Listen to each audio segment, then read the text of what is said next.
अस्सलाम वालेकुम नाज़रीन, मैं हूँ सलवा हसनैन। आप देख रहे हैं सूर्या न्यूज़। आइए नजर डालते हैं आज की अहम खबरों पर। कराची सूर्या न्यूज़ में मजीद अपडेट करते हैं। कराची से bureau chief journalist Mohammad Farooq Bardu Qadri की रिपोर्ट के मुताबिक chairman Korangi town Naeem Sheikh Korangi sector 24 industrial area में हशाम टूल्स फैक्ट्री में लगने वाली आग के मुकाम पे पहुंच गए। नईम शेख ने फैक्ट्री में लगने वाली आग पर काबू पाने के लिए जारी रेस्क्यू अमल का खुद जायजा लिया। Station officer fire brigade Korangi Mohammad Zafar ने चेयरमैन कोरंगी टाउन मोहम्मद नईम शेख को तमाम सूरत हाल से आगाह किया। चेयरमैन कोरंगी टाउन मोहम्मद नईम शेख ने फैक्ट्री के मालिक मलिक हशाम से मुलाकात भी की और हर तरह के ताउन की यकीन दहानी कराई।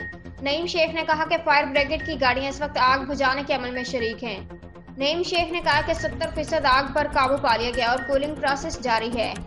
तमाम वसाइल ब्रोइका लाते रेस्क्यू ऑपरेशन की खुद निगरानी कर रहा हूँ। नईम शेख ने कहा है कि नुकसान का तखमीना लगाना अभी केवल इस वक्त हो है। कूलिंग का अमल मुकम्मल होने के बाद ही सूरत हाल वाज़ेह होगी। नईम शेख ने मजीद कहा है कि टीएमसी कोरंगी का अमला मौका पर फौरी तला मिलते ही पहुंच गया था और आग बुझाने में मसरूफ़ अमल हैं। इस मौका पर चेयरमैन कोरंगी टाउन मोहम्मद नईम शेख के हमरा पीपल्स यूथ PS 95 के सदर वकार लोधी और टीएमसी के अफसरान मौजूद थे।